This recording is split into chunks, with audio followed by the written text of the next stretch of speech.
Hailing frequencies open, and welcome to Enterprising Individuals, the Star Trek discussion podcast that boldly goes into excruciating detail about the series, characters, and stories of the Star Trek universe.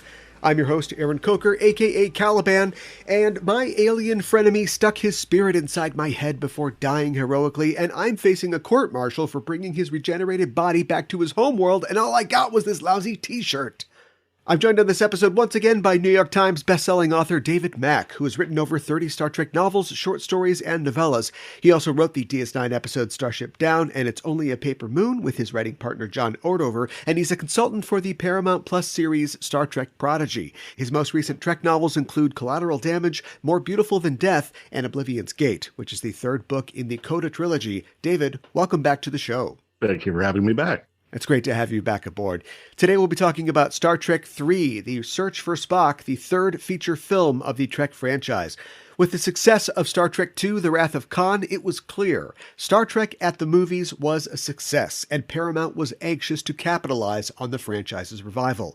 But in their eagerness to do so, they alienated one of the authors of Khan's success, writer-director Nicholas Meyer, leaving the studio with no clear choice to helm Star Trek III. But Meyer wasn't the only creative mind behind the revitalization of the franchise, and producer Harve Bennett stepped up to pen a follow-up script to the previous film, with series star Leonard Nimoy eager to take the role of director. They had the unenviable task of following a film that was not only critically and commercially successful, but one that reinvigorated the Trek franchise by presenting an original perspective on the themes and characters of the original series. Themes and characters that were, in some way, characterized by The Wrath of Khan as old and worn out. Despite this, The Search for Spock is a sequel that expands the scope of Trek's universe, continues to bring new life to familiar characters, and turns A House with All the Children Gone into an ongoing adventure for generations to come. But we'll talk about that a little later in the show. First, Dave, it's great to have you back on the show, and it's been a while since we last spoke. I believe that it was in February or March of 2020 before the lockdowns began, and we really began to experience the pandemic proper. How was your pandemic? Wow, that's a loaded question. Yeah, take your time answering. Well, 2020, when it began, 2020 was probably one of the worst years of my life, to be honest with you. It started out in January when my idol, Neil Peart of Rush, passed away of a brain glioblastoma. Yeah. And it was completely unexpected. Up to that point, I'd always sort of harbored the hope that I might one day get to meet Neil in some capacity through some of our mutual connections like Kevin J. Anderson. But then that happened, and that's when you suddenly realize that it's never going to be that, this possibility you'd hoped for is gone forever, along with a singular talent who was cheated, who I really feel like he was, like anybody who's struck down by cancer, but especially in Neil's case, he wasn't even 70 yet. I think he was 67. And he had a young daughter from his second marriage because he had lost his wife and daughter from his first marriage.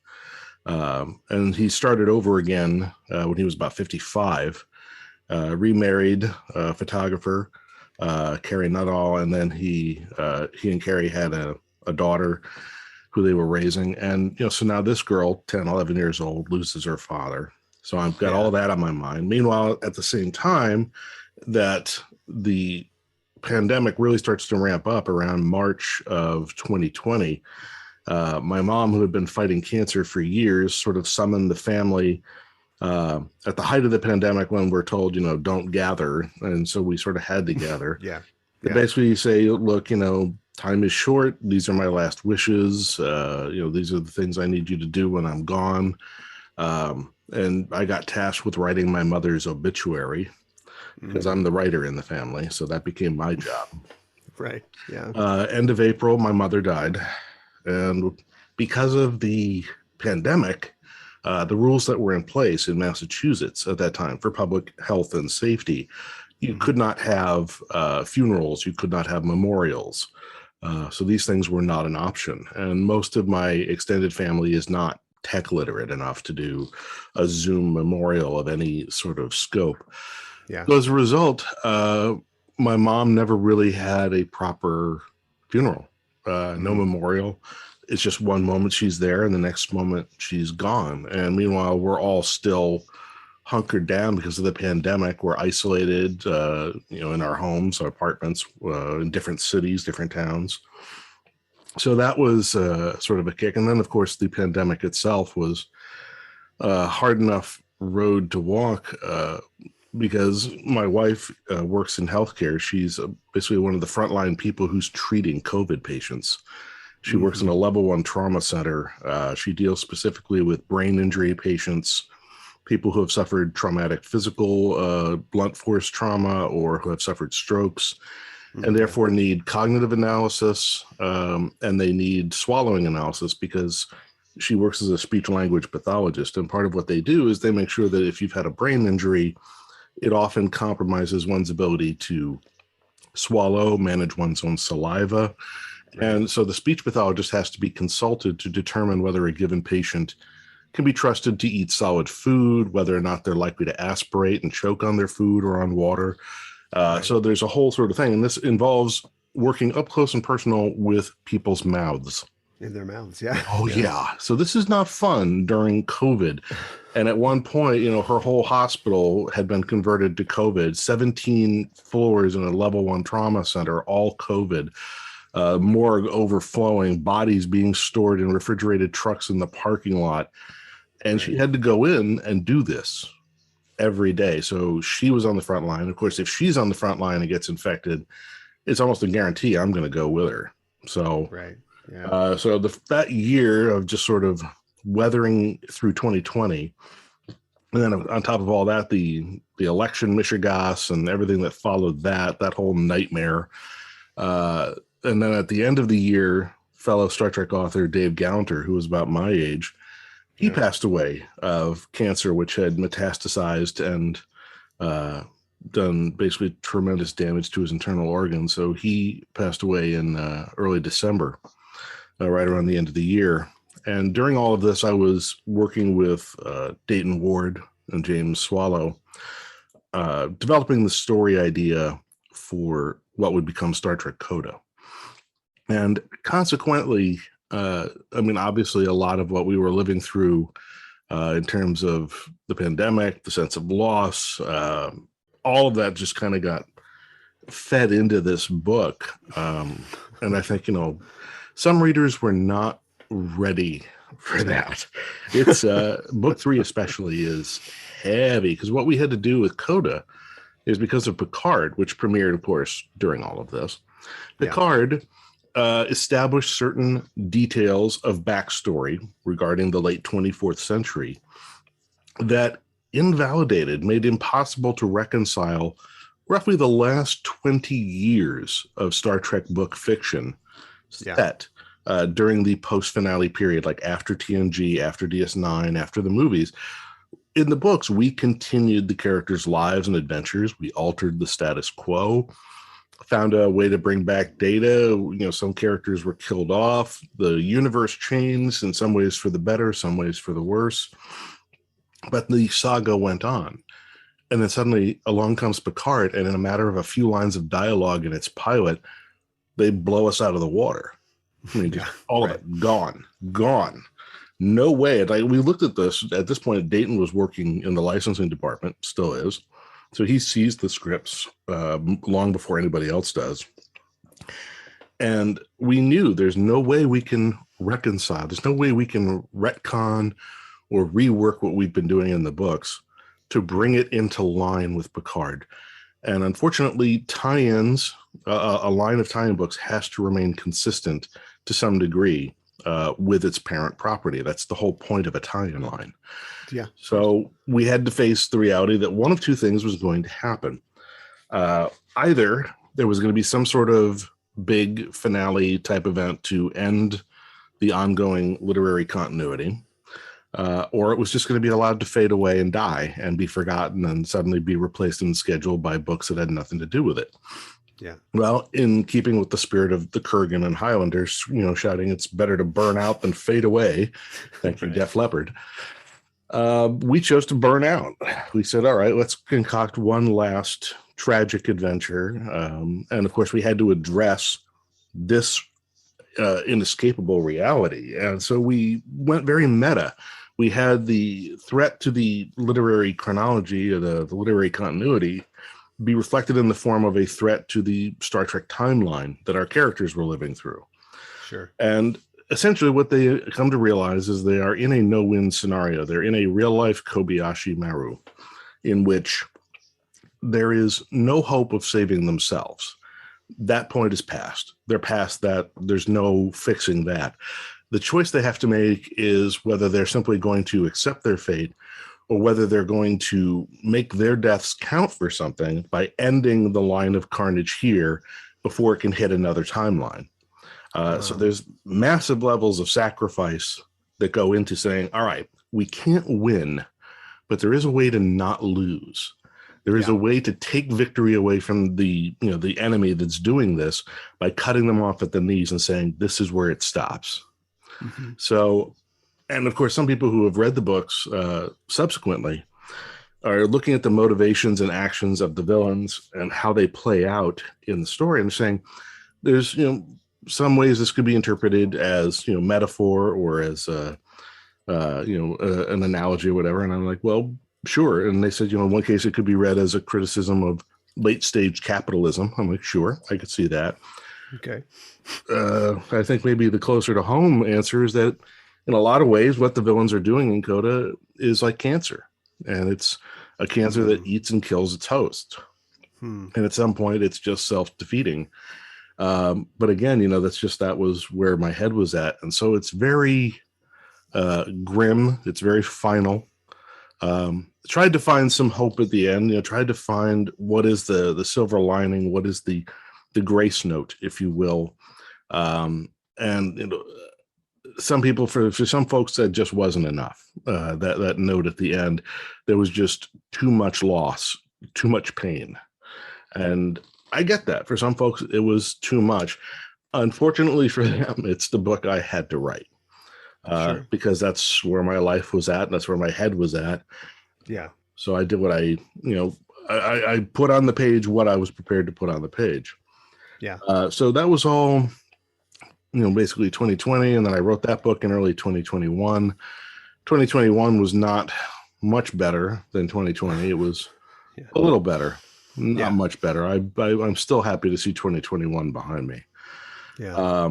The very loaded question, how was my pandemic? It was, it's been a 2-year-long slog of loss, grief, stress, and isolation, basically. Yeah. Well, I hope that the process of putting that into art was cathartic for you. In many ways, it was. I mean, it's interesting, too, in that there were some scenes that are suggested by the material that, people would say, well, you did these scenes and these scenes. Why didn't you do these scenes, which are, would logically follow? There's like two characters who have been separated in the canon Star Trek universe are able to come back together because of a cooperation between the regular and mirror universe. And they said, all right, I mean, this is a bit of a spoiler, but all right, I'll just lay it out there. In the mirror universe, Kalar is still alive. And poor Worf, who in the literary continuity has lost, so many countless girlfriends at this point to tragic circumstances. Sure. Here, at the end of his timeline, with hours left to go before it's all erased and gone, he's reunited with Kalar, a mirror universe version of her, but it's still pretty much Kalar. Yeah. And so they have their, moments of conflict at the start. They currently come together. And one of the scenes that somebody pointed out is suggested by the dialogue, but we never actually see it. They said, you never actually had a moment where Kalar got to meet and talk with Alexander, the son she never had. I was like, oh, it's suggested at the end of the story that she has at least had some interaction with him. And there's even a scene where Worf says he wants to meet you, but we never actually see the scene. And they're like, why didn't you actually put that scene in? Did you write it and cut it? And I said, no, I never wrote it. And I said to myself at the time that it was for reasons of pacing, that I couldn't find a good place to put it into the narrative where it felt organic and didn't slow down the overall momentum of the narrative. But I realized belatedly, the real reason was at the time I was writing the book, I was not in a place where I could write a scene where a son gets to talk to his dead mother. Yeah. Yeah. I just couldn't do it. And I realized belatedly, that's a big part of why I must have shied away from writing that scene, because part of my brain just went, no, you cannot go there. Yeah, not doing that today. You're not doing that. Write something else. Blow something up. Yeah, right.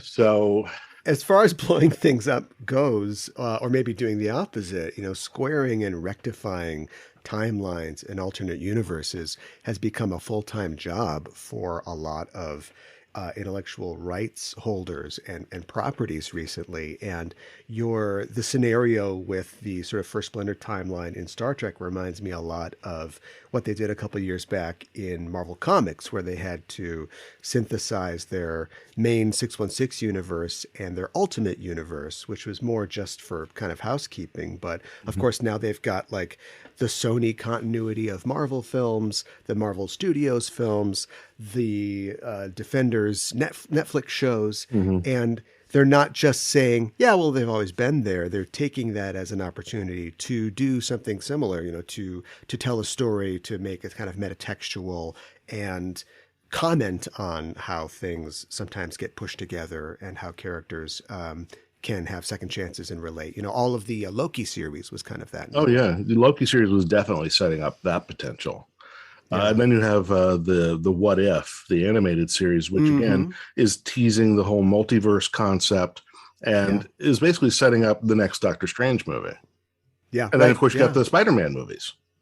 Yeah, right. The last one, that's all it was. Yeah. And even celebrating, not just throwing away everything that happened with the two other Spider-Men, but kind of celebrating all those films and all that content. Well, it's good. I haven't read the books yet, but it sounds ambitious and they do sound really great. I have perused the Spotify playlist that you created to go with your book, and looking at some of the songs, all great songs, great picks in this playlist, but songs like Don't Fear the Reaper, Dust in the Wind, All Dead, The End by the Doors, gives you an idea of maybe what the tone is, the direction the book is taking. Well, eventually I put on my blog somewhere, and I think I also did a thread about this on Twitter. Each of the songs in the inspirational playlist that you just mentioned tie into or inspired a specific story arc or character arc in the trilogy. For instance, Don't Fear the Reaper is obviously a commentary on the bad guys. I won't say who it is for those who haven't read it yet. But for instance, All Dead is pretty much the point of view of Picard and Beverly's son, Renee. Who is sort of, perceiving this, he starts out as a child through temporal shenanigans. His body gets aged, but his mind doesn't. So he is, hence the line in the song, I am old, but still a child. So there's little references like that. Who Wants to Live Forever, the song from Highlander, of course, everybody knows. Right. That's there. If you listen to it, both in terms of the lyrical content, and then of course the great heroic swell that Michael Kamen brings in at the end. That's the Worf and Kalar story from Kalar's point of view. Okay, interesting. Right. So, and then there's a different song, "Wicked Game" by Chris Isaac, is the Worf-Kalar relationship from Worf's point of view. Okay, interesting. So all these songs, they're not just randomly chosen because they're depressing or heavy or whatever. Each of them has a story to it. Like the song "Hurt" by Johnny Cash is all about what the Riker character goes through, and so on and so forth. And it's all there. I did like a whole post on the blog.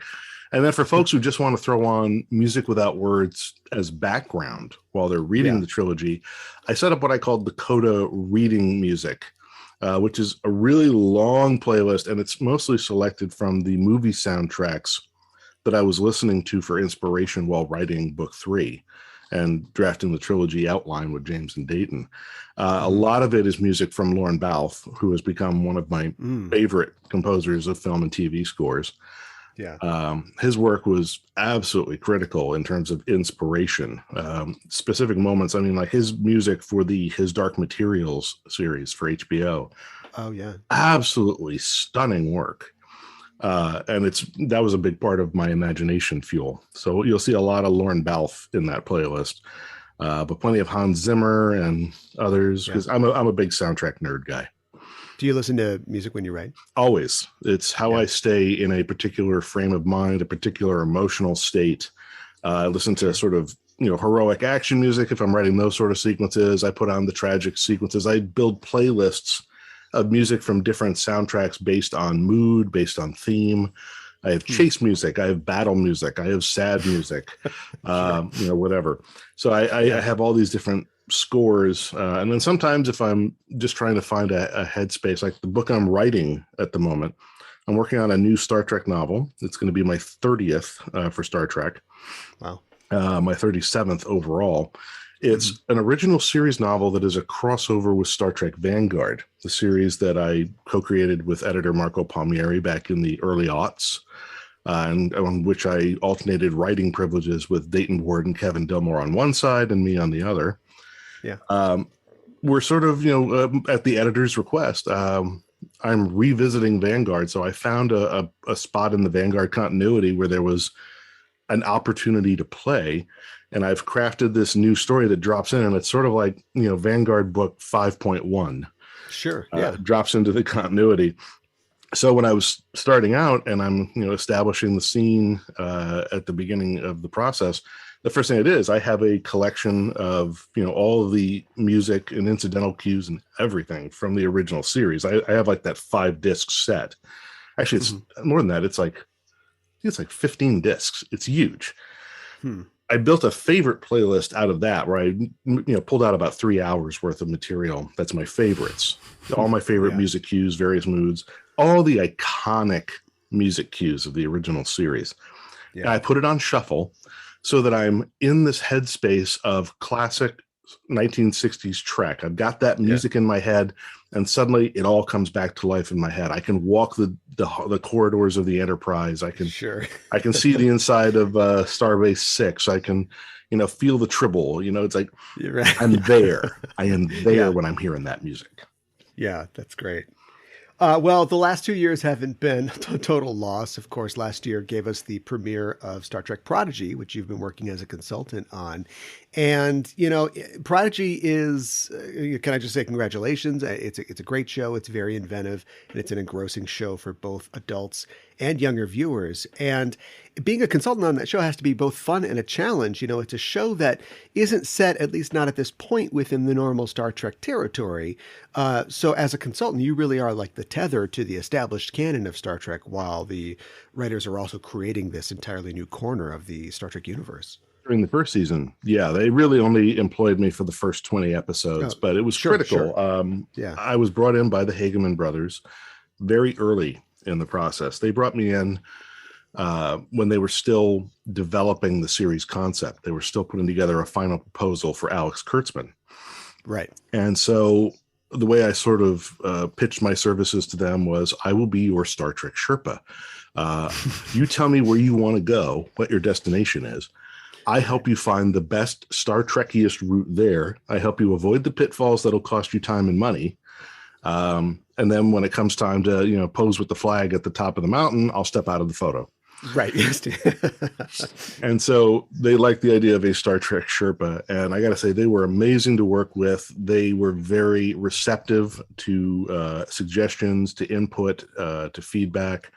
They, encouraged me to contribute ideas in any form whenever I had them. They didn't use all of them, but I was surprised at how much they did use. How many things I said offhand, well, if you want to do this with this character, you could do this. Or if you're going to do that with that character, here's a way you could tie it into the books and do this. And they were open to it, and they did it. And I was like, wow, I say it here and it happened there. That's incredible. Yeah. But what I really loved is the fact that because it is so unlike any previous Trek, a lot of people, fans shied away from that, going, well, is it really going to be Trek? I'm like, of course it's really going to be Trek. Trek is not the settings. It's not the tropes. It's not the costumes. Trek is the idea. Trek is the ethos. And that's what it's about. By taking these characters who are all outsiders, who don't know the Federation, who don't know Starfleet, and putting them into a scenario where they've acquired this ship, which helps them free themselves from slavery and bondage, and go out into the universe and they have to start trying to live by Star Trek and Starfleet ideals in order to maintain this pretense. Yeah, it's a great way to introduce young viewers and new fans just in general to the concepts and ideas of Star Trek. What is Starfleet? What is the Federation? What is the Prime Directive, and why is it important? These are questions that feel, trite if you try to shoehorn them into some of the more recent ongoing live action series, because it feels like, oh, well, we've been there. But this is a show for people who haven't been there before. And what it's able to do, because you've got this group of outsiders with an outside perspective on the Federation, on Starfleet, you can interrogate the concepts of what Star Trek is and explain it to the characters in the show. Yeah. At the same time, you are then explaining it to this new audience. And it does so in a really great way. I don't feel like it ever talks down to the audience. They never dumb the stuff down. Thanks to their science advisor, Dr. Aaron McDonald, they never dumb down the science. They're trying to ground it in plausible, certainly ultra futuristic, ultra high tech, but they're grounding it in real science and real physics. For instance, in some of the early episodes when they were dealing with like a supernova thing, I'm like, well, the odds of this and this. I said, but if you really want to do that, I go, here's what it would look like. You'd have this, you'd have this, you'd have your river of fire. And they were like, oh, that's so cool. That's going to be a great visual. I'm like, yeah, you can do stuff like this. Right. And I'm like, and this is what the supernova would actually look like. I said it would actually happen in about 5.5 seconds. It would do this, it would do that, and it would do that. And then, of course, the way they depicted it on screen, perfect. Scientifically accurate depiction of basically a Type 1A supernova. I'm like, that's fantastic. When you respect the science so that you're not filling kids' heads with, lots of dumb tropes, but rather trying to at least impart something about the universe the way old Trek did. I love that. So it has been, even though my tenure on Prodigy is now done, I finished my consultancy for them. It was an absolute thrill ride. It was an honor and a privilege to work with the Hagemans and their team. And I look at how wonderful the show turned out. Like, I watched that pilot episode when it finally aired, and like, I'd read the scripts a bunch of times. I'd offered notes. I'd seen all the animatics. It wasn't the same as seeing it on the screen for the first time and just feeling it. I got tears in my eyes. It was beautiful. Sure. And I feel so proud to be part of this. I'm proud of a lot of the work I've done for Star Trek over the last 25 years. I think I am possibly proudest in many ways of my contributions and my participation in Prodigy, because I think that 50 years from now, there's going to be middle-aged Star Trek fans who are going to say they got into Trek because as children they saw Prodigy and it made them Star Trek fans for life. Long after I'm dead and gone, something I helped bring to life is going to be going strong.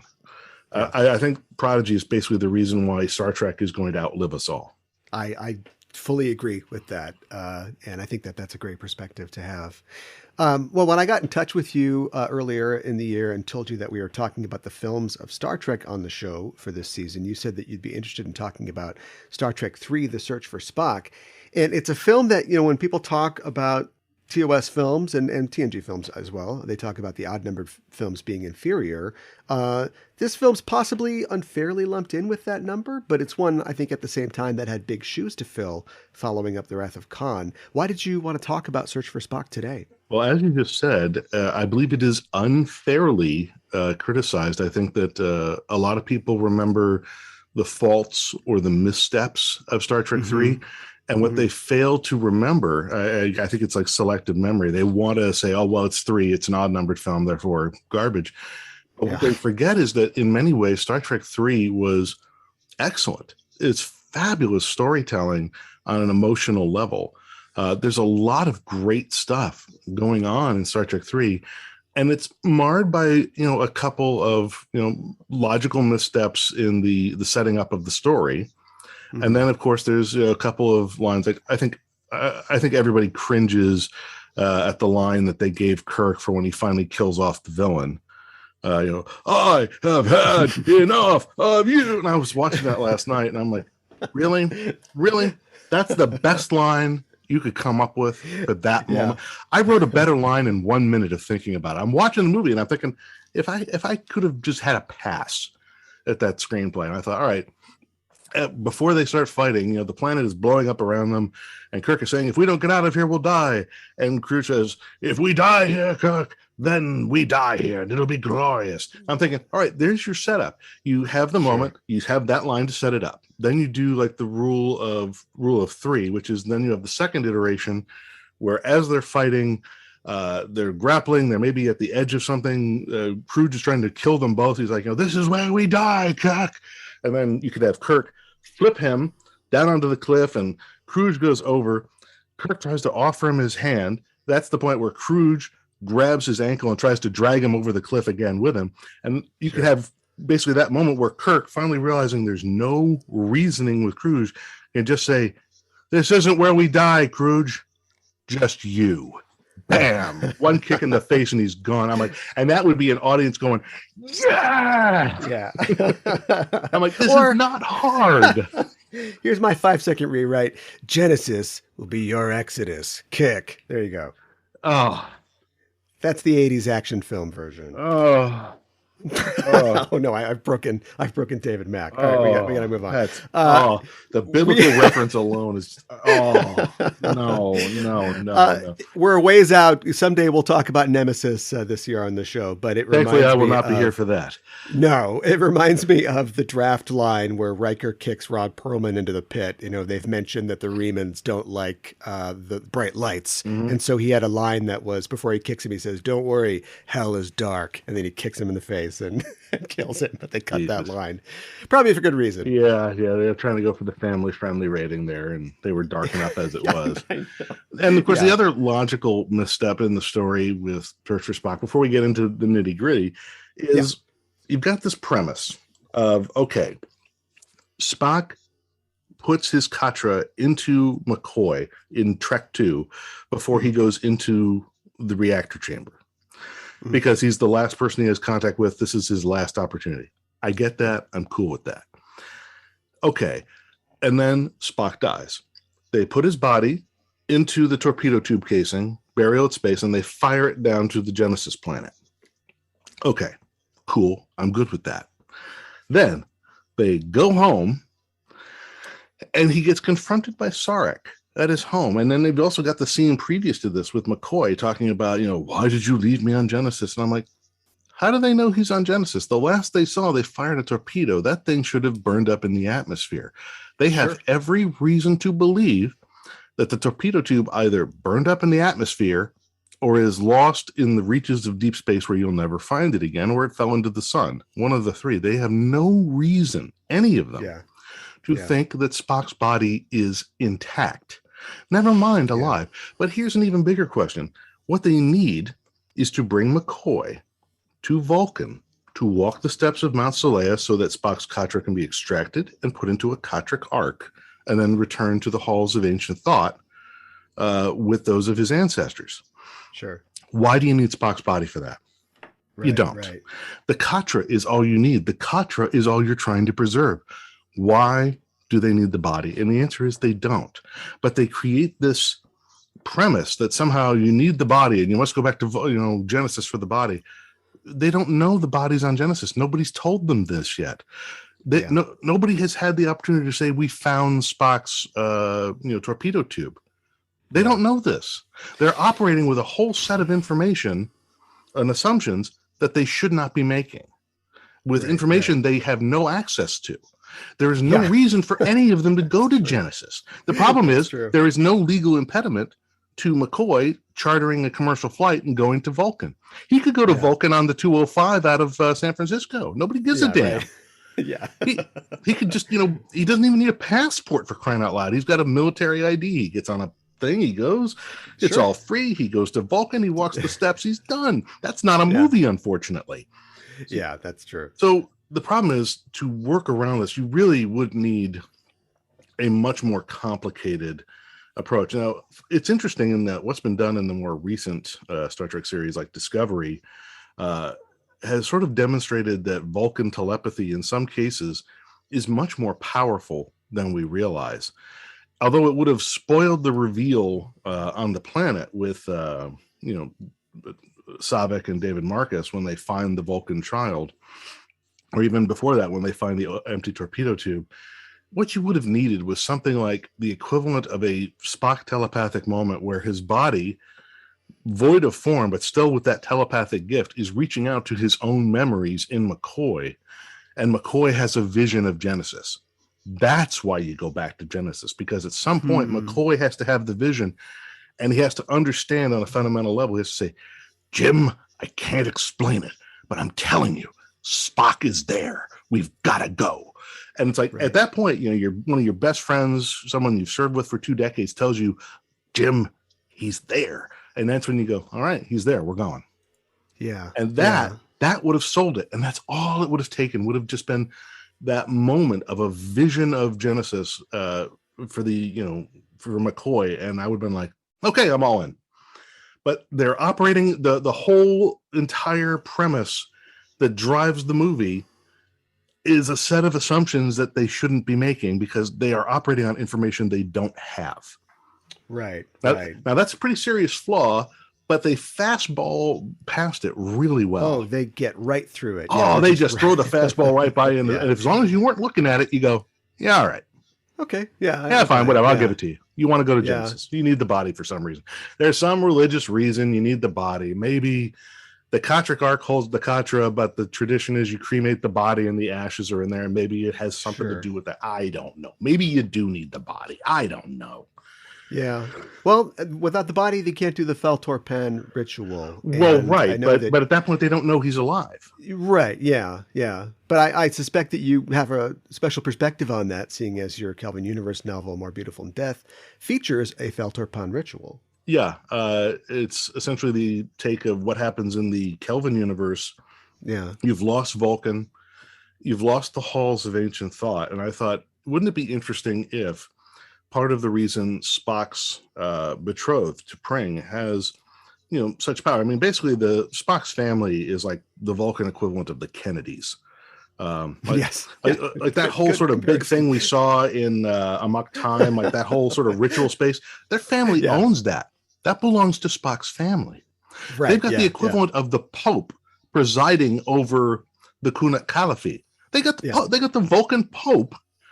I mean, this is a family with major connections. So it would stand to reason that Spock's betrothed would be equally well connected. So I thought, okay, what if she's a priestess who's part of the group at Mount Saleya, and she's part of the team that deals with the Katric Arcs? She has access to incredible resources and power. And then in the Kelvin verse, they blow up Vulcan.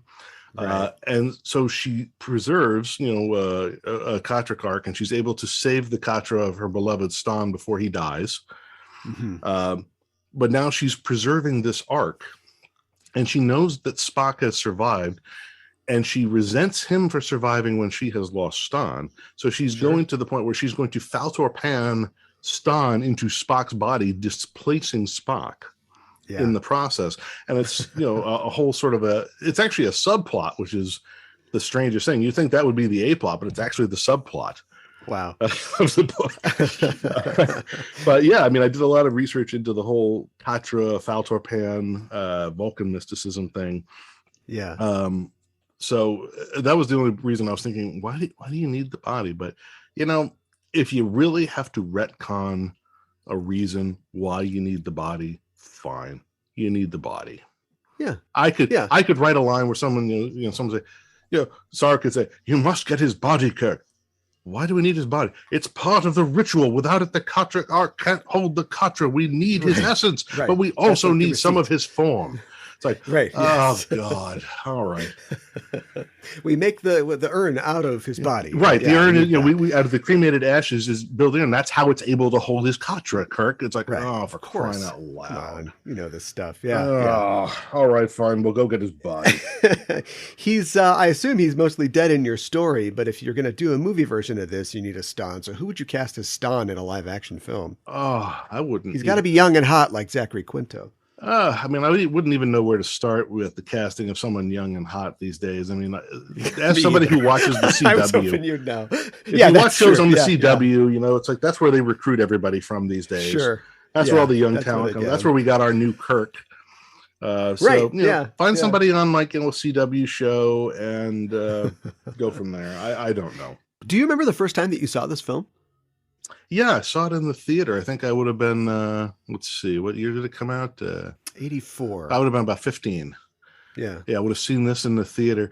I think at the time I was maybe a little disappointed in it because, as you said, it had a very high bar to clear after Star Trek 2. Star Trek 2 was in some ways such a narratively tightly constructed story, with a very particular persona, a very particular identity. And then it does this incredible thing at the end. Spock dies. It shocks the hell out of you, but they find the message of hope in it. And you come out of that feeling, you know, like you've been through this great ringer, but there's this great catharsis at the end. Yeah. So now you go to see Star Trek 3 and you see the subtitle, The Search for Spock. And your first thought is almost to put up a barrier going, wait, you went through all that to kill Spock and now you're going to try and bring him back? You cheating bastards. Are you kidding me? You're really going to try and walk this back? Okay. Now that's the first point where an audience is likely to put up a barrier to the suspension of disbelief. Really? You're trying to walk this back? Okay. Sell me. And then they have to sell you, and they're just fastballing it by you. And I think part of the problem is that, you know, there are those little narrative missteps that maybe do not assist with the suspension of disbelief. And then despite all the stuff that's great about it, and I will get to it, I'm going to stop criticizing it in a moment and start getting into all the things that I love and cherish about this movie. But it's little moments where the lines of dialogue just don't quite work. Especially that ending line with Kirk, because the problem is, you know, the great cathartic ending line when you take out the villain, it's got to resonate. And if it doesn't, if it's lame, because it's so late in the movie, that's what a lot of people are going to take away. They're going to remember that is the last taste in their mouth, is this lame ass, I have had enough of you. It's like, God, what a terrible line. Yeah. I don't ever remember really hating that line so much. You know, it's just sort of, you know, is Kirk the guy who has the 80s one-liner? I don't really know. Or is he just expressing something, his frustration, honestly? For me, it's really the moment just a few moments later when they are speeding away from the planet that is exploding. And of course, they're having fun trying to figure out how the bird of prey works and everything. Right. And they've gotten their good friend back. They've lost the Enterprise. And then he says, goodbye, David. And he tries to say it in a way that we know that he is feeling this. And of course, we will never really reference or deal with this until Star Trek VI, much later on. And David is just kind of a sad casualty of the fact that we need to bring Spock back. And so maybe, and I think that Harve Bennett, for somebody who, you know, was a producer and a developer, but did not, as far as I know, write a ton of scripts, I think he's delivered a very solid script and very recognizable as Star Trek. But maybe an author or a writer with a little more panache and talent could have given us something, a better line for Kirk, and a little scene that's a little more resonant as far as Kirk having to leave this great piece of himself behind as he's getting another piece back. Yeah, I don't think there was anything wrong with the line, goodbye, David, in and of itself. I think the problem, and I hate to say this, was really just with Shatner's delivery. And I think at the time I was a little critical because it felt a little flat. Like I wasn't really feeling it. But then I realized as I watched his performance through the whole movie, even at his most, tortured points. And then I look back and this was consistent in Star Trek II as well. He plays Kirk as someone who feels deep emotions but doesn't show them. He's almost learned to internalize things because of his long association with Spock, whereas in his youth he was prone to outbursts, he was prone to volume, he was prone to great dramatic exclamations. In his middle age, he has pulled into himself.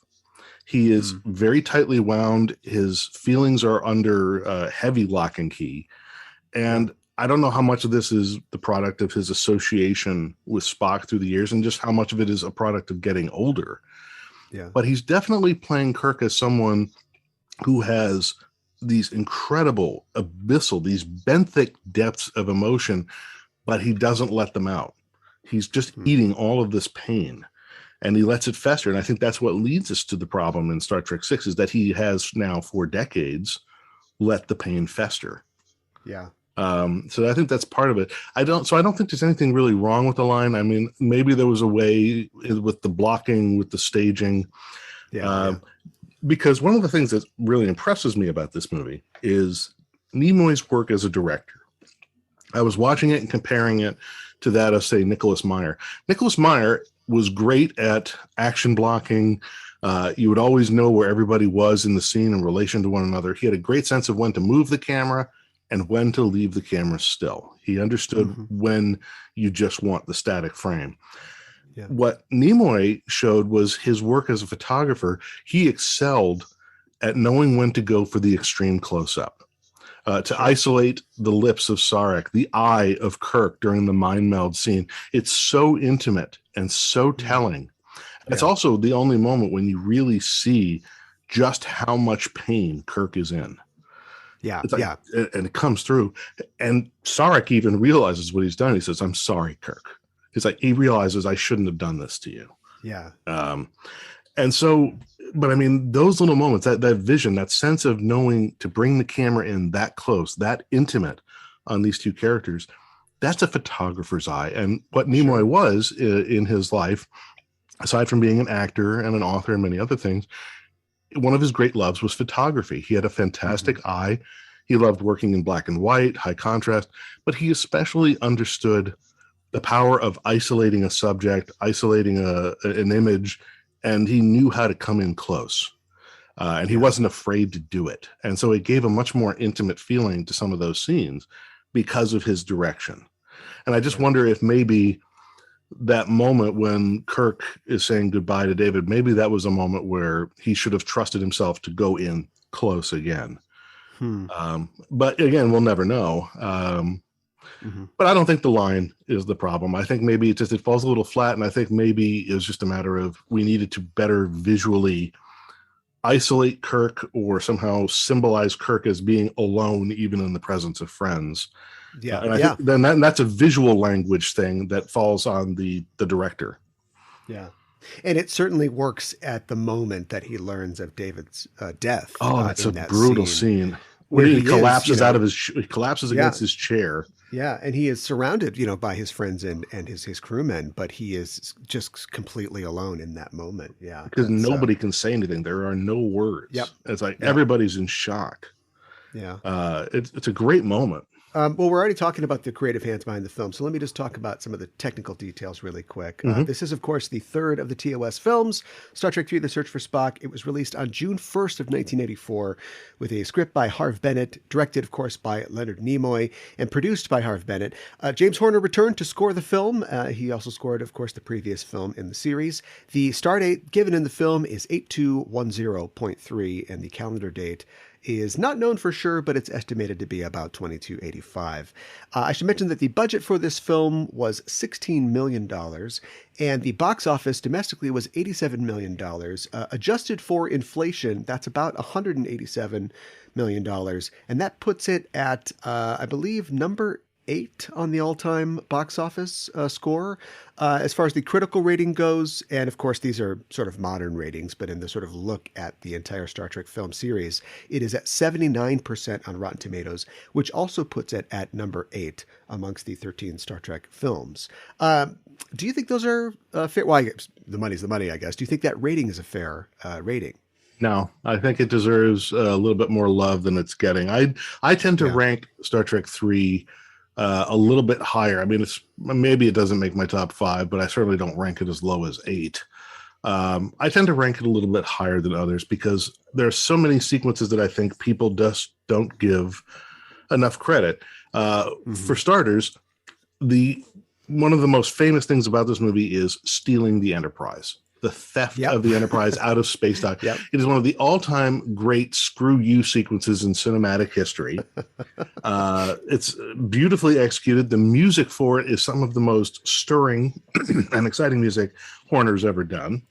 Sure. And as I'm watching this last night, I'm sort of realizing that that's, the beginning of Kirk's reputation as Maverick. Kirk never had a reputation as a Maverick. If you go back and watch him all through the original series, he was a by-the-book officer.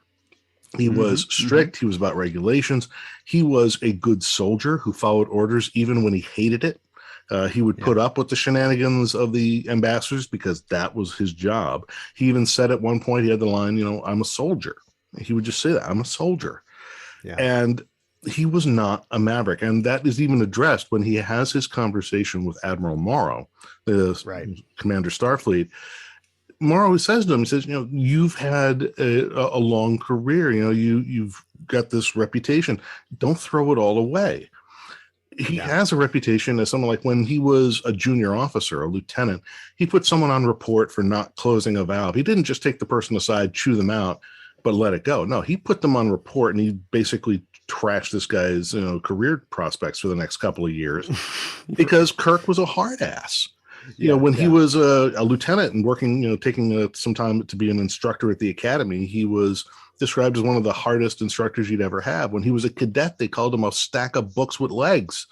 Right. He was very serious. This is a guy who took his career, took military regulations, military life, military culture very seriously.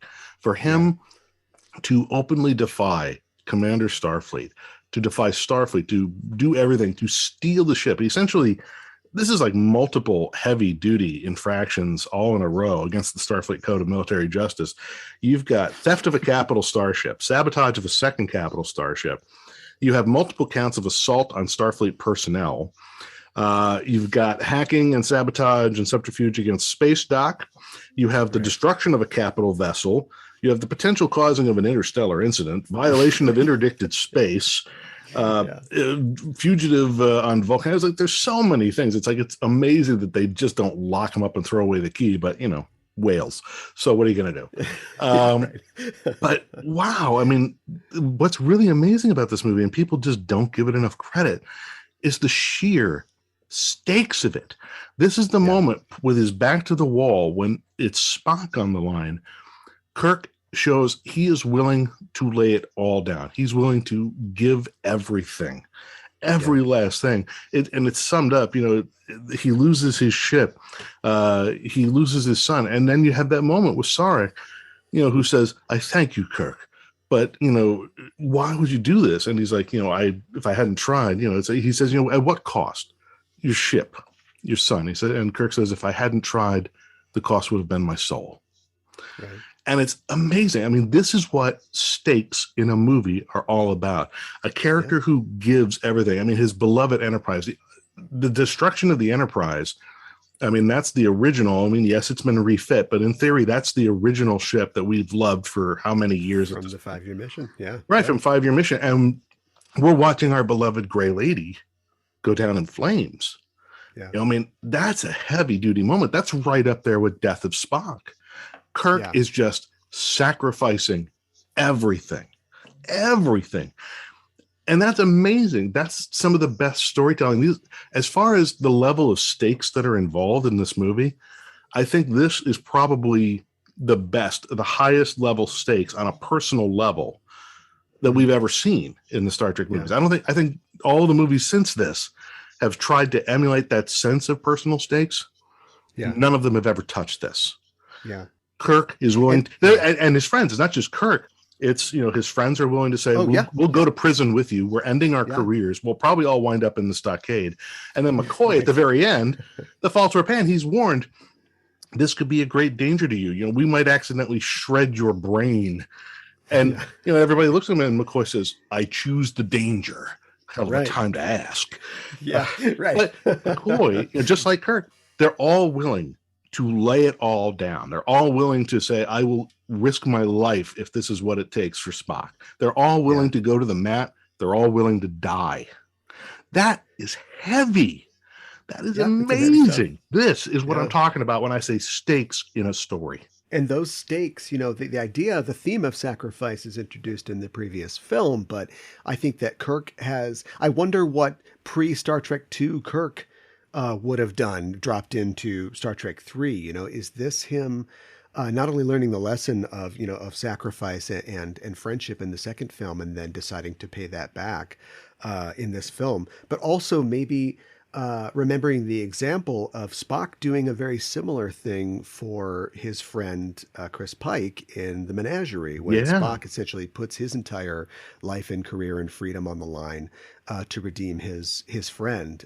You're right. You're right. The parallels to The Menagerie are incredible. Seeing that echoed, in this film is really interesting. And also, we can't forget to mention the fact that the crew, the crew that we think of, the ensemble, really does become introduced in this film. They're there for the first two films, as they always are, but this is the film, I think, where we get to see what we think of as the TOS crew doing TOS things in their movies, which would, of course, be greatly expanded upon to great effect in the next film. But everybody gets their little moment and their own personal statement of, oh, no, I'm buying into this. I am also doing exactly what this thing is for Spock. Right, like Sulu with his, "Don't call me tiny." Don't call me and tiny. Then you've got Uhura, this isn't reality. This is fantasy. Get in the closet. Yeah. Like they're all just badass, and then you've got, Scotty with, rewiring the console. So, two chimps could run her. It's like, I'll try not to take that personally, Mr. Scott. Yeah, my grandmother had wheels, she'd be a wagon. Yeah. Exactly. Yeah, the more you complicate the plumbing, the easier it is to stop up the drain.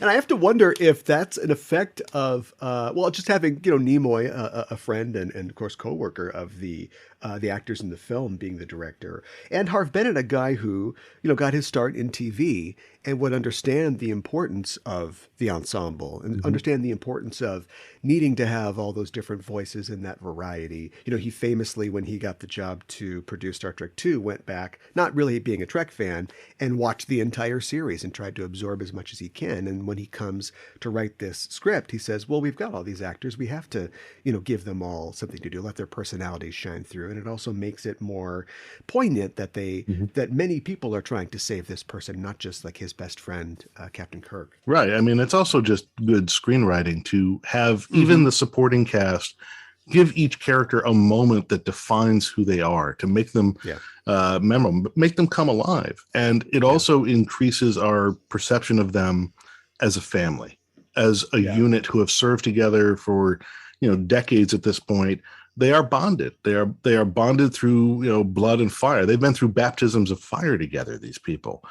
You can't take that away. I mean, so you've got this whole notion of, the family, and we see it when, we saw echoes of this in the first movie with, Kirk and his birthday party.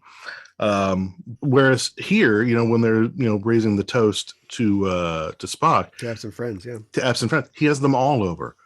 Now, the people who've been through the crucible together, they're seeing them in that setting, in that home setting. It's the perception of, this is his family. Yeah. He has them in his home. These people are his home. To the point where by Star Trek 6, they're still doing it, but sometimes it's reduced to, I bought a boat. It's like, okay, we know something more about Scotty now. In the sixth movie. Maybe not quite as poignant, but... I was surprised in researching this, because I didn't know this before, that, first of all, this movie was greenlit the day after Star Trek II came out and was a hit, and Bennett immediately began working on it.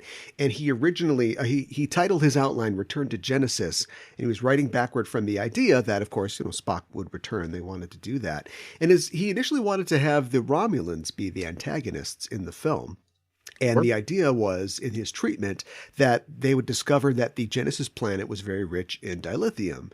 And so the Romulans would want to take advantage of this, and they would send miners to mine the dilithium. But someone keeps killing the miners, and it turns out that it is a feral, regenerated Spock. So Kirk needs to deal with that. He also has to kind of talk the Vulcans down, because they've learned that the Federation on their own has developed this very dangerous possible weapon called Genesis. And, that's, of course, where we get the whole bird of prey from, and so on and so forth. But that's interesting. I think that's clearly, again, Bennett, having watched the series and thinking, hey, what about the Romulans? I like that Balance of Terror episode. What can we do with that? And it always... I feel kind of bad for Harve Bennett, who gets, I think, all the recognition he deserves in, creating or helping create most of the great moments of the TOS film series. But like, he always wanted to make that Star Trek Academy film, and it never got off the ground. And then apparently he had this treatment where Romulan miners are the adversaries.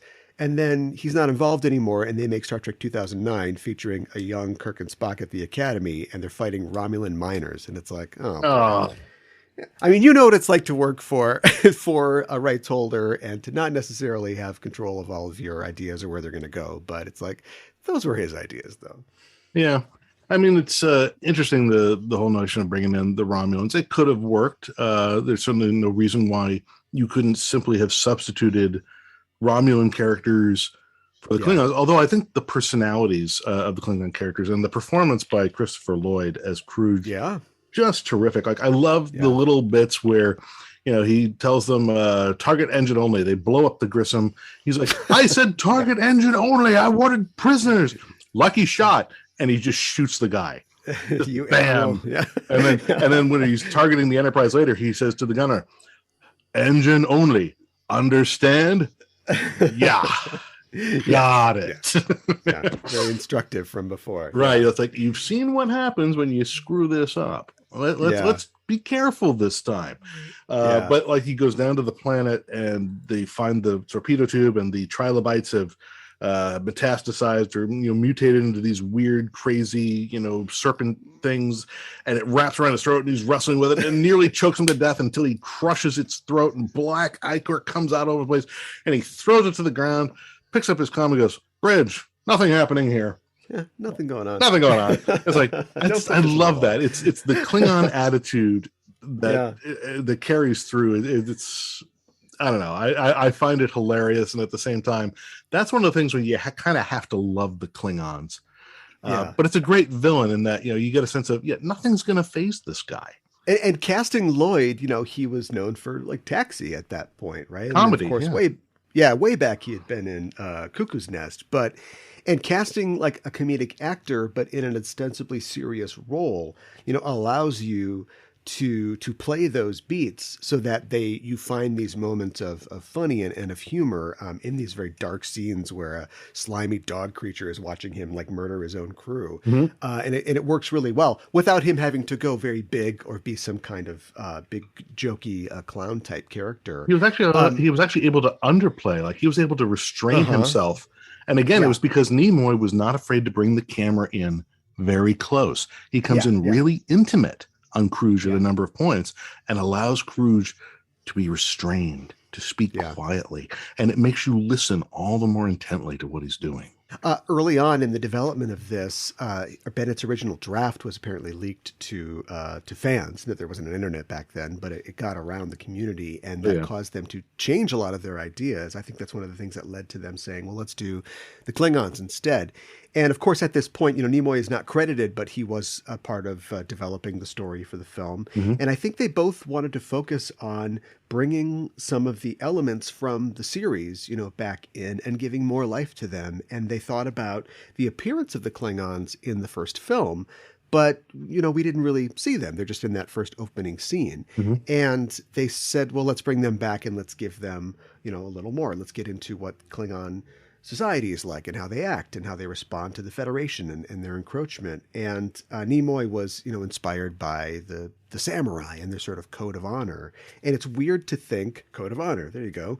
It's weird to think of what we know as the Klingons today, one of the most successful and well-loved side characters or races in a sci-fi franchise, like really kind of has its roots here in terms of what we think of when we think of Klingons now. From the Bird of Prey to, of course, the armor appeared in the motion picture, but it was sort of reconfigured and redesigned for this. That bridge set, which has just basically been replicated over and over again throughout both the films and the TV shows. Like, it all has its seed, its genesis, if you will, here. Well, what's great about the design, too, is that, for instance, the design of the Klingon bridge, it is the inverse of the Enterprise bridge, whereas Kirk is down at the bottom of the command well, still in the center, but at the bottom with his crew sort of up around him at eye level. Scrooge is elevated. His chair sits upon a dais. He sits like a lord above his crew, who are all down in the pit in front of him, and he has an unobstructed line of sight to the main viewer. Yeah, it is inverted from the design. It's great, and just again visually representing the opposition between the Klingon ideal and the Federation ideal. Yeah, the way that they can characterize them just through staging and setting is really fascinating. This film is, of course, the first appearance of the Excelsior class, the Oberth class, like we mentioned, the Bird of Prey, the Space Dock station in orbit above Earth will appear again and again in TOS films and future TV shows. So a lot of these elements are all kind of getting their start here. ILM worked, of course, on this movie like they did on Wrath of Khan previously. And unlike Wrath of Khan, the script was written, and there's a whole story about that, and you can listen to our previous episode about that. And they had to sort of submit it to their story. They didn't have storyboards to submit to ILM, but they worked very closely with ILM in the development of this film and developed the script along with ILM developing new ships, effects, and settings. So there was a lot more crosstalk between them to bring some of these things to life, which is always good. It's sometimes you write a script and you got to give it to the guys and go, what can you do? And then sometimes you can ask, hey, what can you do before I write this huge thing into my script here? Yeah. Do you have any effects you've just been dying to trot out? Yeah. Do you have anything that we can put into this? Can you make a big greasy dog puppet? A big greasy dog. Well, that's a targ. That's a targ, right? Yeah, I think so. Yeah. They never name it as a targ, but I'm just assuming that's. I'm pretty sure it's a targ. I think when we saw that creature again in TNG, it was described as a targ. Yeah. I was surprised to learn that, obviously at this point in movie history, blockbusters are becoming a thing. They're sort of taking over the box office. Star Trek is responsible for this, but like fandom is growing, and the idea of people being a fan of something and not just enjoying, a particular movie. And I was surprised to know that even in this pre-internet time, there were these leaks, like people would find out about things would circulate. And this is one of the first films where they really took these heavy strictures to make sure that things weren't getting out. They were, doing the thing where you've got numbered script copies and there's restricted access to the script, and there's like trap words that they're putting in scripts. So they know that, if it's photocopied, they know whose script it was or where it came from. The appearance of Spock in the film, although I think we can kind of assume he's going to be somewhere in it by the title, was also kept a secret. There was a character in the film, or Spock's character was only referred to as Vulcan backwards. Naklov. Yeah, and the actor who was playing Naklov was credited as Frank Force, which was Nimoy's pseudonym for this. And I thought that was really fascinating. Now I'm sure that they have all kinds of ways to try to prevent these things. And of course, you yourself have worked on a recent series in production. Like, what's the security like when you get scripts for that? Oh, it's very similar. They use online script distribution services that watermark. You get an electronic copy of the script, I believe, in like a PDF format. But at the time it's generated online, like you have to sign in with credentials, whatever. It generates the PDF specifically for you, watermarked with your name in very big letters diagonally from the bottom left corner to the top right. So that, it's inextricable. There's really no way you could ever try to get it out. So if you let these things out, if it gets out into the world with your watermark on it, they're going to know you screwed up. And still somehow leaks happen. People talk, people take photos on the set. Someone who worked at craft services saw something, heard something, told somebody else, who puts it on a message board, and yada. Although I will say, so far, out of all of us who got watermarked scripts, I don't think any of us have ever been shown to be the problem. We've never been the ones who've let something out. No, none of the watermarked scripts have ever gotten out into the world that I know of. Okay, that's good. So, at least not because of me. I've never let one out. Don't look at you. I've followed my NDAs to the letter.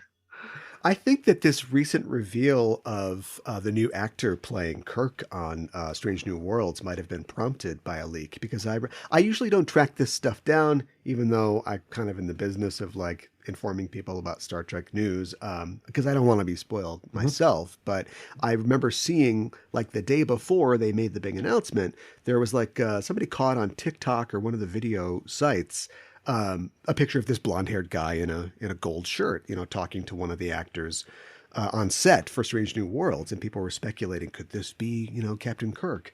And then they made their announcement that they'd cast a Kirk for Strange New Worlds. So yeah, there's so many ways for things to get out now. Yeah. But even back in the day, in the mid '80s, when they've got mimeograph machines and zines or whatever, and the zines would make the rounds with the conventions. There would always be a table packed with different zines that would have things like excerpted script pages that were never shot, or we have this scene that was deleted. You'd have VHS tapes that supposedly have footage taken from the effects house. That was everywhere. I mean, that stuff was just absolutely endemic in the 80s. There was a whole underground economy in pirated script pages, pirated video, pirated behind the scenes footage. It was insane, the level of interest there was, but just the level of the degree to which people would go to satisfy this demand. People wanted Star Trek. They were excited that Star Trek was back in their world. 7 different actors played Spock at different points in this film, which I thought was interesting. We were actually talking about Christopher Lloyd before. Did you hear that Christopher Lloyd is going to be in the 3rd season of The Mandalorian? No, I did not hear that. Yeah, The Mandalorian, of course, has had a lot of guest stars, and there's been a lot of interesting guest stars, period, in some of the new Star Wars shows. Interesting, like, character picks. Like, I never thought Amy Sedaris would be in Star Wars, but here we are, and she's great. So I was fascinated to see that Christopher Lloyd was going to be in the other Star franchise. Yeah, Timothy Oliphant was a great choice. Yeah, he really was. Leonard Nimoy originally wanted Edward James Olmos to play Krug, apparently. He had a really good audition tape, and they went pretty much all the way. But I think Paramount Pictures thought that he was a little too short and not kind of threatening looking enough to be the Klingon commander. And of course, ironically, he would go on to play William Adama for Ronald D. Moore, one of the guys who continued to develop the Klingons in TNG in his time there.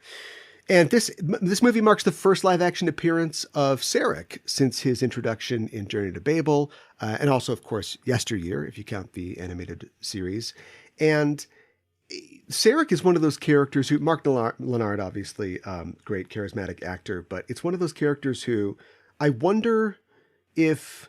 I always love seeing him, and it always seems like an event when I see him. And I wonder if that would be lessened if he had appeared more. I wish that he had appeared more, but maybe I wouldn't cherish his appearances as much. And of course, I'm not including James Frayne playing Sarek on Discovery, who was great. Having more Mark Lenard just seems like that would be a good thing. Yeah, I mean, I can't argue with that. He was terrific. He had a great presence. He had that voice that just can't be duplicated. It's really just something that was... I mean, it was amazing, that moment when he appears at the door, in his Vulcan robes. It's really a great sort of entrance in Star Trek 3.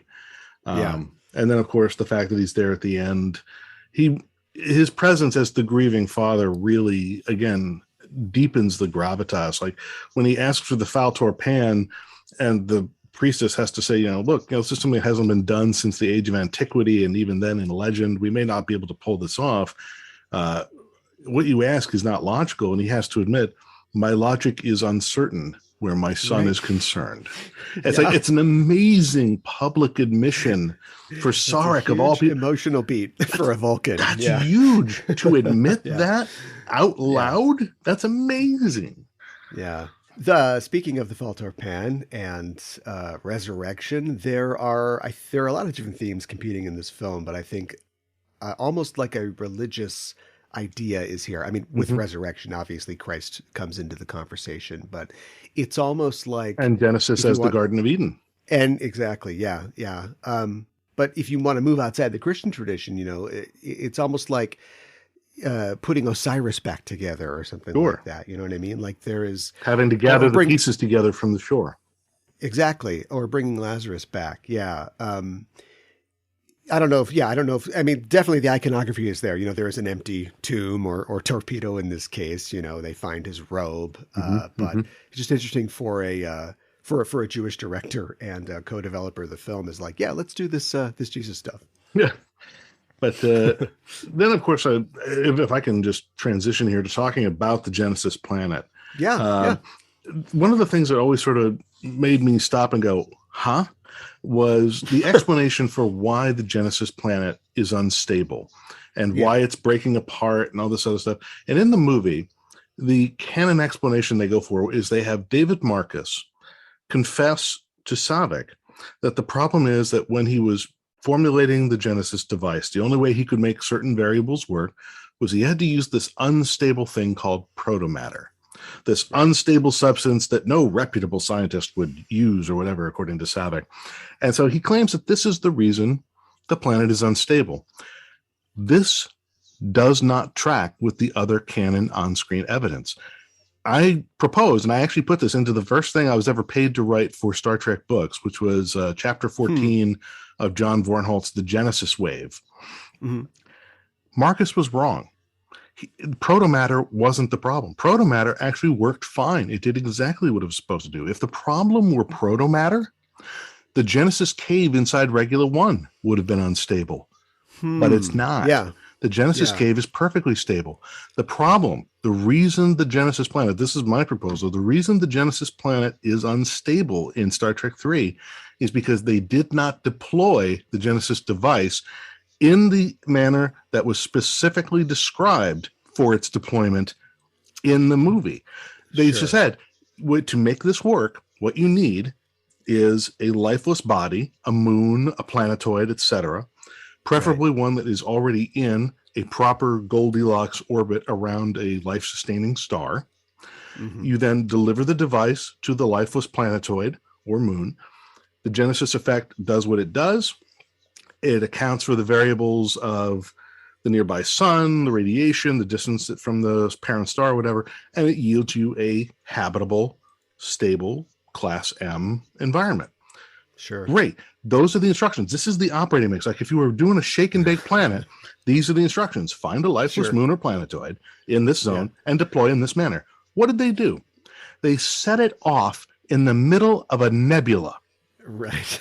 You've detonated it in the wrong place. Read the effing manual. Read the effing manual. You detonated it in the middle of this tenuous ball of gas. Now, instead of having a planetoid all in one place with a gravitational core, a magnetic center in the proper Goldilocks zone, you have this nebula that's at a pretty big distance from its parent star. The Genesis effect has to waste most of its energy trying to pull back the matter of the nebula that it has dispersed at detonation. It has to pull it all back from this mess, this loose mess. It has to try and assemble a planet. Before, it didn't have to assemble a planet. It just had to transform an existing body. Now it has to build the whole thing. And it's in the wrong position relative to the star. No wonder the darn thing is unstable. If you had followed the directions, it would have worked fine. And what we did in the books is we built from this. This actually makes the Genesis device even more dangerous. And it means that essentially this is the story that the Federation has to put out to the world. Oh, it doesn't work. It's unstable. The planets fall apart. It's not usable. It's too dangerous. We had to shelve it. We had to destroy the research. It was all because of protomatter. No, the real danger is the damn thing works. That's the danger. Hashtag Krug was right. Yeah. Krug was right. That's the danger. The damn thing actually works. That's why you need to bury this technology. And from this premise of one of the things I always wondered about with the Genesis device, compare the level of tech sophistication that this device represents. Now compare it to all the other tech that Starfleet uses. Doesn't it seem like a bit of a mismatch? Yeah, a little bit. This level, the tech level of the Genesis device is way beyond anything the Federation should be playing with. None of their other tech is even remotely at this level. And from this observation, is how I developed the Star Trek Vanguard book series, which again, I'm writing a new volume for coming out later this year. The entire premise behind Vanguard was that essentially there's this alien body of knowledge, these ancient secrets hidden in something called the Shaddai metagenome in this contested region of space. And there's this race to monopolize and control this information that Starfleet was part of. We find out that this is the origin of the Genesis project because Carol Marcus is involved. The Genesis device is stolen tech. This is ultra tech stolen from an ancient alien precursor race. This is the kind of stuff we should never be playing with. And that's the whole premise behind Vanguard is, where do you think we got Genesis? We stole it. Yeah. So interesting. That's something I've always thought about, is that A, the planet broke up because you didn't follow the directions. Yeah. And B, you never should have had this technology in the first place. Yeah. And then you've got mankind, or in this case, the Federation, playing with kind of Promethean fire. And I always thought of David as being kind of a Promethean character in this, because he develops this technology, with his mother, and maybe his sort of stealing fire is using the proto-matter. And then, of course, like Prometheus, he has to be kind of punished at the end of this.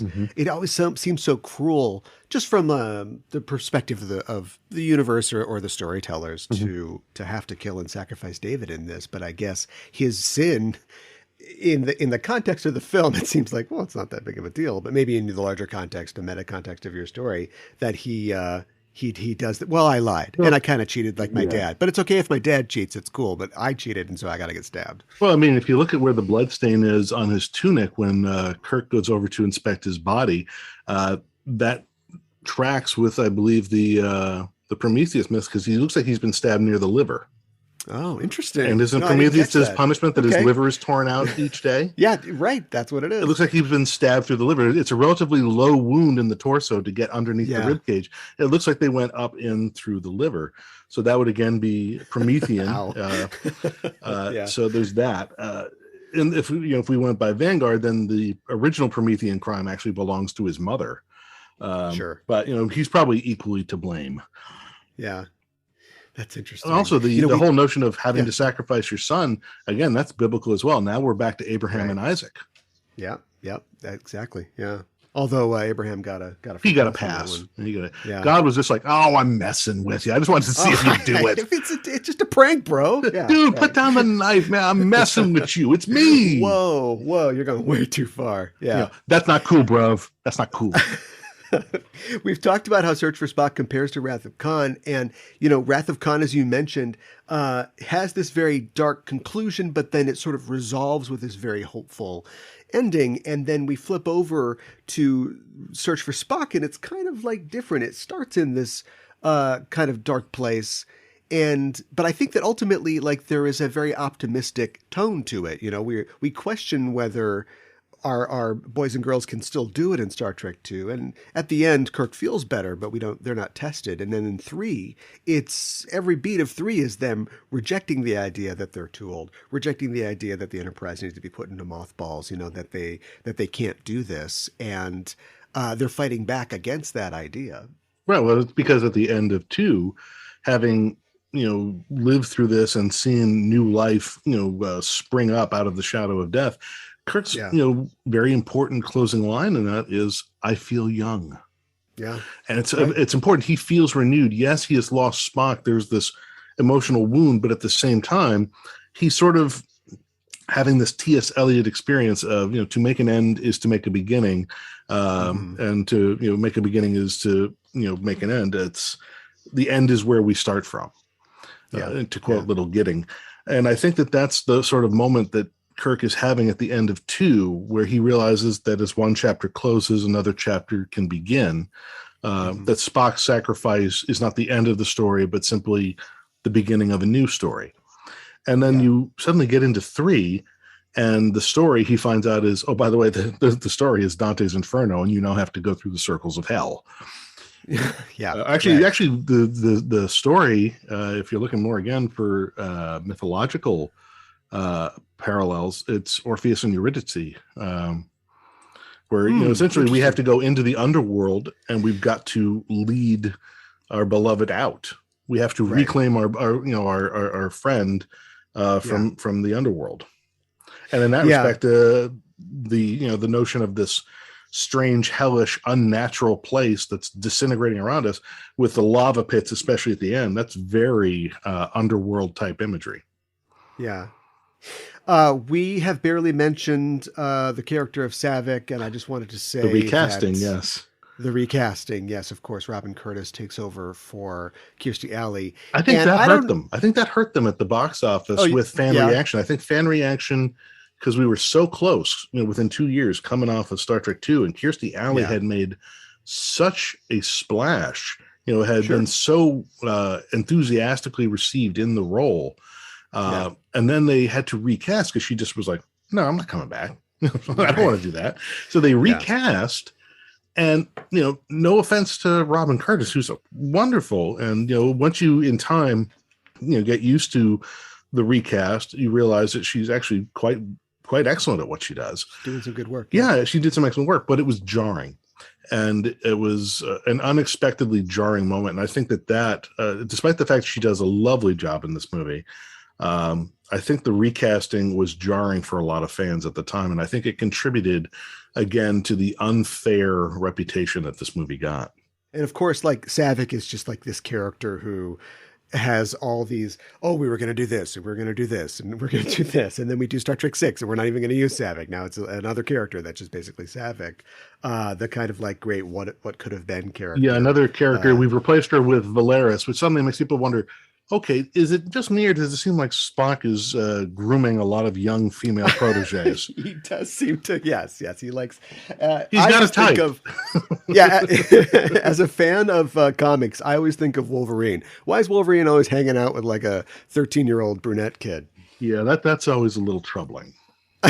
Yeah. So anyway, kudos to Robin Curtis for taking on that tough role, but doing a great job with it. As we wrap up here, anything that you wanted to say still? Any thoughts that you had about the film? I mean, we could talk about it all day. But... I'm sure we could. I'm trying to think, though, if there was anything I was specifically thinking while watching it last night, just to refresh my memory. I guess one of the things that as you mentioned earlier, is that James Horner returned to do the score for this movie. And I think that it's important that James Horner came back. I think, because his work was so iconic on Star Trek II and so much informed the personality of Star Trek II, that even though Star Trek III thematically, visually, and on so many levels is so different, the fact that you have the same composer bringing themes and motifs, and bridging these two very disparate films, I feel like they belong together because the music ties them together. And I think that is a unifying element that doesn't get enough praise or enough consideration. James Horner really is the glue that holds these two movies together, because if it wasn't for that, if they had gone with a different composer like Jerry Goldsmith or somebody else, I think that the disconnect would feel even more jarring.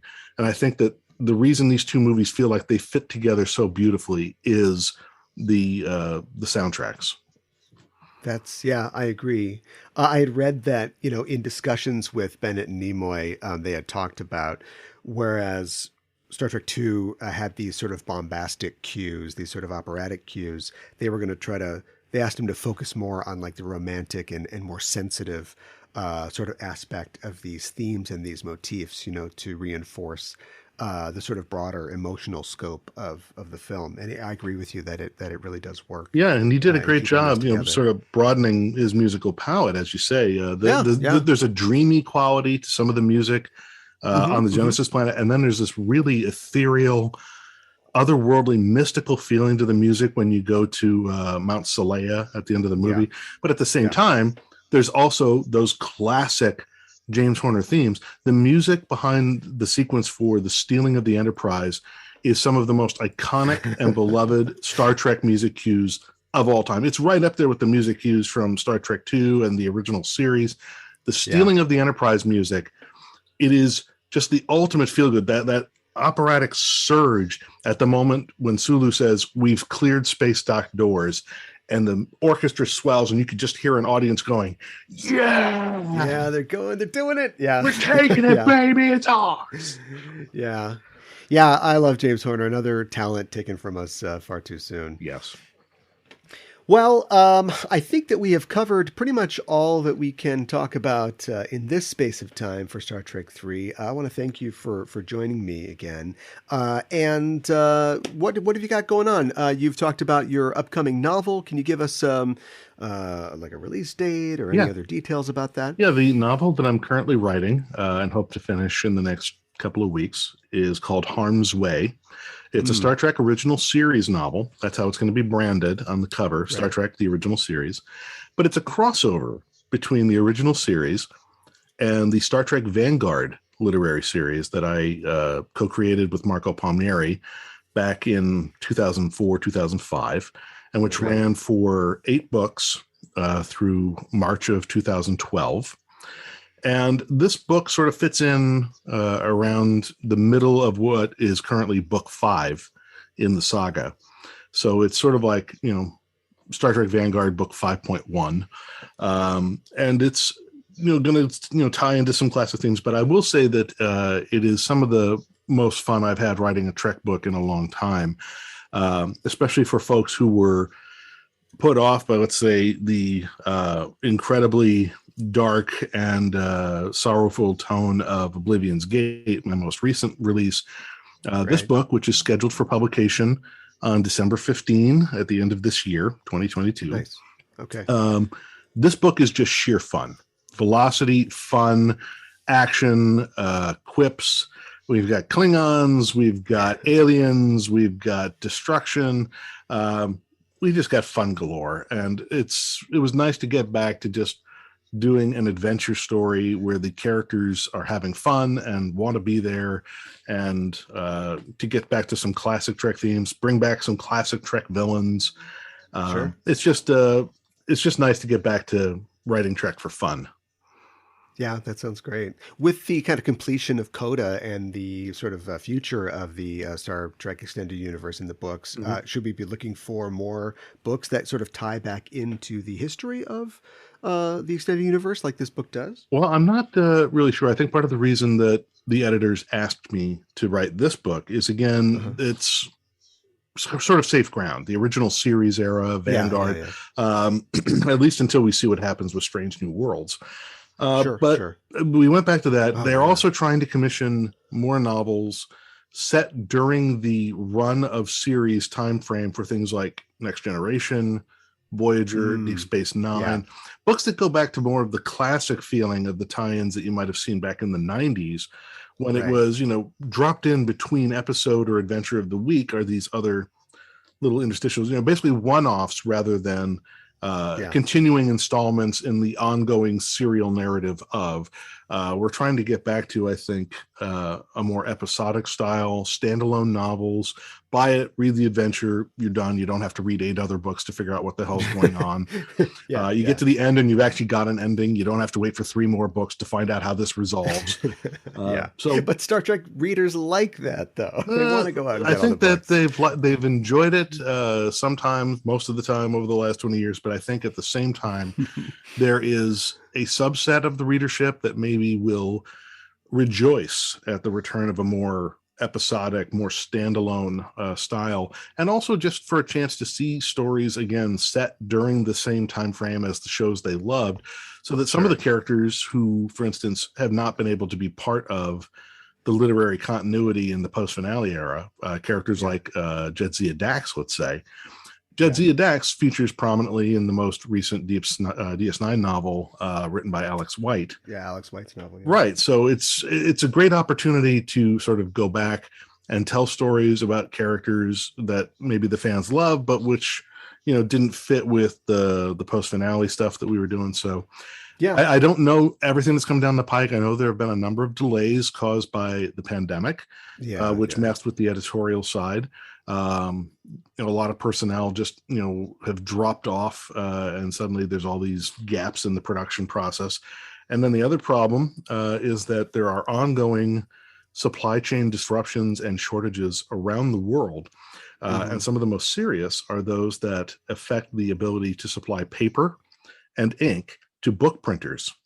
So there are backlogs. There are a lot of books whose releases are being delayed simply because the printers keep running out of paper and they have to reschedule. And so, you've got to reschedule and you push all these dates back. And originally Harm's Way was scheduled to come out mid-November. And then I saw the date got moved back to mid-December. So I, just dropped a, sort of a lighthearted email to my editor saying, hey, does this mean I get 4 more weeks to write the book? And she wrote back, no, you still have to make your deadline because we have to make our deadline to hold our place on the printing queue. If we're late, we get bumped again. Because if we're late, we get bumped again and we could lose 3 months. We could lose 4 months. She goes, you cannot let this date slip. I'm like, hey, you got it. I'll hit the deadline. Don't worry. Sure. Yeah. So I'm writing like the wind because I don't want to do anything that would cost us valuable time.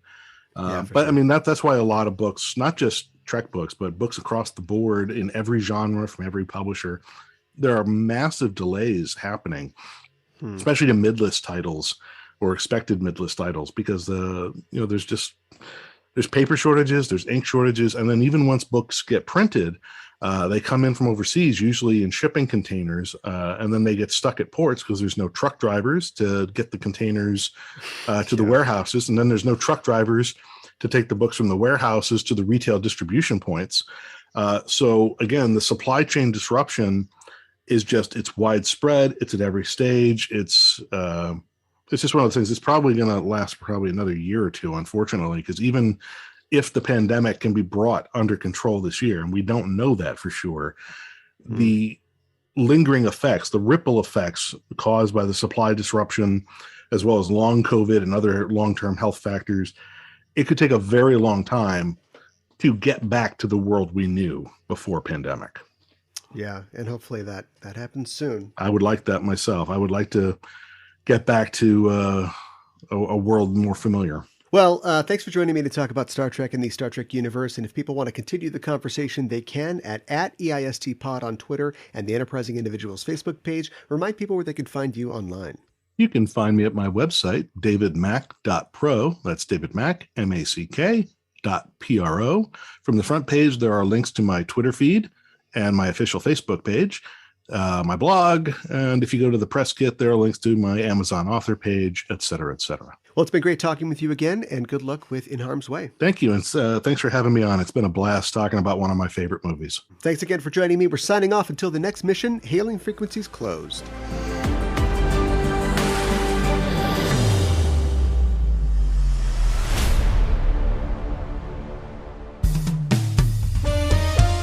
Backtracking is back for an all-new season. Hi, I'm Caliban. And I'm Gooey Fame. And we'd like to introduce you to Backtracking, the podcast that explores the real-world inspirations behind your favorite episodes of Star Trek. From historical events to classical literature to blockbuster films, we go where no pod has gone before to seek out the origins of classic Trek tales. Did you know, Gooey, that the TNG episode Too Short a Season was an allegory for the Iran-Contra affair? Yeah, only sweatier. Did you know that the Enterprise episode Regeneration was an homage to the John Carpenter film The Thing? Archer and T'Pol freezing to death over a bottle of whiskey would have been a controversial ending. As a dog lover, Archer would not like The Thing, I'm guessing. Oh my god, movie night is canceled. Join us every other Thursday for a journey back to the beginnings of the Trek universe. Backtracking is available wherever you get your podcasts. No, Porthos!